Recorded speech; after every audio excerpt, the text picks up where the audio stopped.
There's only one sleep left until the Chevron Championship kicks off.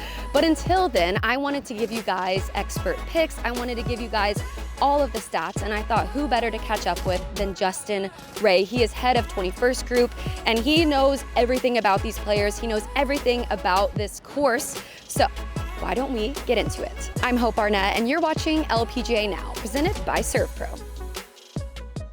All right, guys, I am here with the one and only Justin Ray, the guy behind the numbers, behind the stats, the head of 21st Group. I honestly can't think of anyone better to help with expert picks and stats and just kind of looking at this week. You grew up 10 minutes away, right? I did. I grew up right across the highway, across I-45. Went to Oak Ridge High School, so yeah. Well, there you go. That's easy peasy.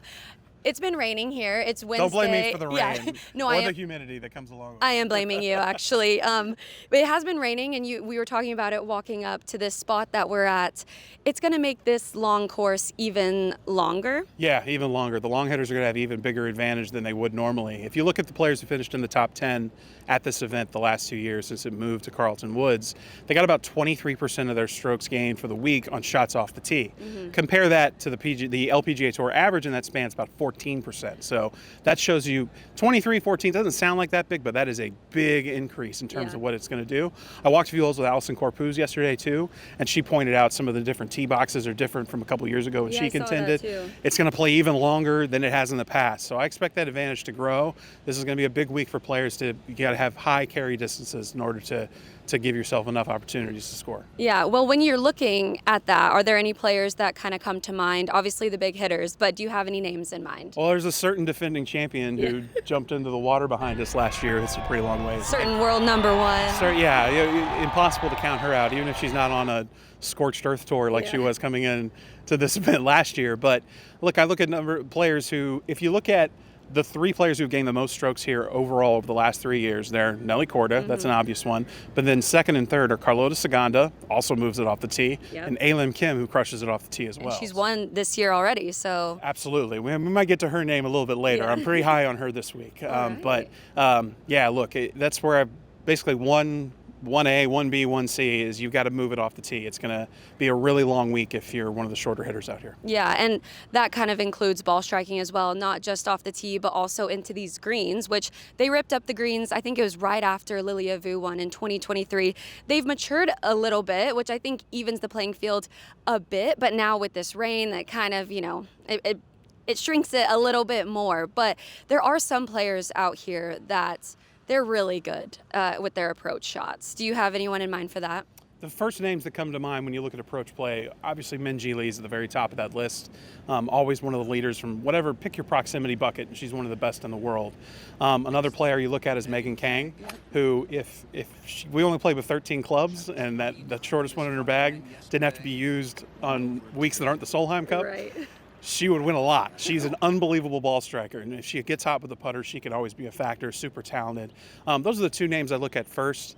There's just you tend to lean a little bit away from super approach numbers. Like I remember going into the Baltusrol, the PGA Championship a few years ago. Ronnie Im was number one in strokes gained approach, but she wasn't a name that had broken through necessarily on the big stage. She goes through as the biggest week of her career to date. So Ronnie Im's another player who's great with her approaches, but if you're not one of those longer players, you're going to be at a really disadvantageous spot going into the week here. Yeah, well, I want to actually talk about a certain rookie, Akiai Iwai. She is a superstar. She has been playing so well this year. She almost won last week. Do you think she's someone to keep an eye on? No question. If you look at her performances in the majors, a brief major career to date so far, but since the beginning of 2023, she leads all players in strokes gained total in the major championships. That's pretty staggering for a player just getting started, and it speaks to her ability.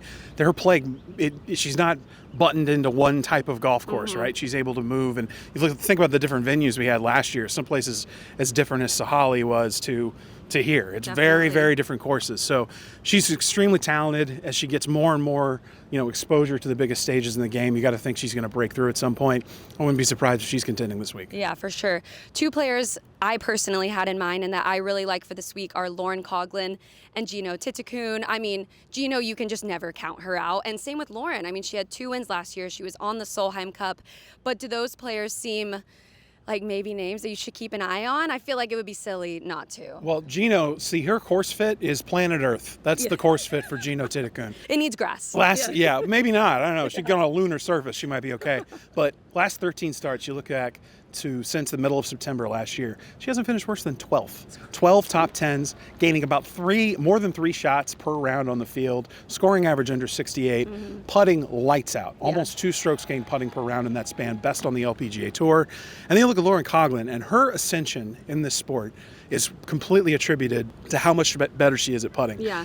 I've been fortunate enough to be the statistical advisor of the last 2 Solheim Cups for Team USA, and after we won at RTJ, I took her aside during the celebration, and I was like, how did you do it? What did you do? Yeah. We need to bottle this up and let's get together and sell this thing.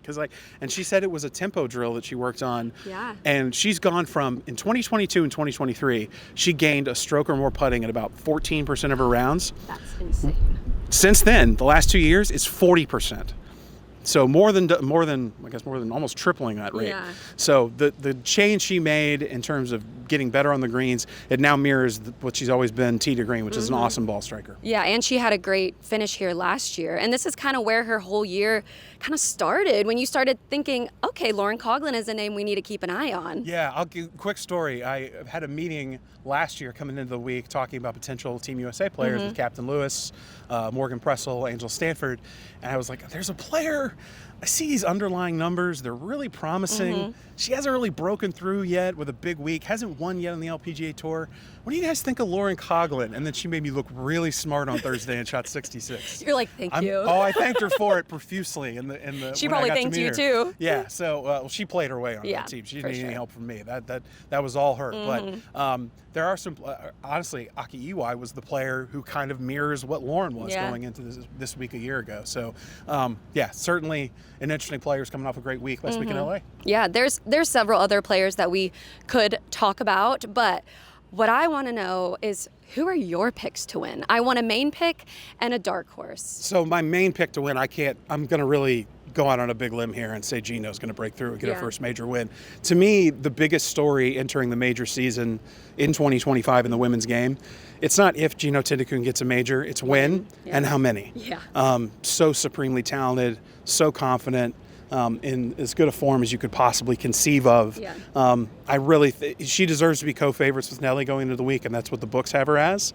Going a little bit off the beaten path, a name I mentioned earlier who's had some success here in the past and has won a major championship in the Houston area, Lim Kim. Yeah. A couple of tie finishes in the 2 starts here. It's a course that fits her in terms of statistical profile, and she's, like you said, won already this year, playing some good golf, really improved in a lot of different strokes gained metrics this season so far. Lim Kim is my somewhat of a sleeper to come through and win this week. I like that. My main pick is also Gino, but my dark horse is Angel Yin. Ooh, okay, Yeah, I mean, she's played well here before. She's Moves a it off big the hitter. tee. Yeah, so that is my pick. Do with that what you will. But Justin, thank you so much for doing this. And I guess we'll see, because everyone's so good out here that honestly, none of those names could win. Like it could be someone that we didn't talk about at all. So we'll see. We'll see. Awesome. Thank you, Justin. How are you not sweating as much as me? I don't know.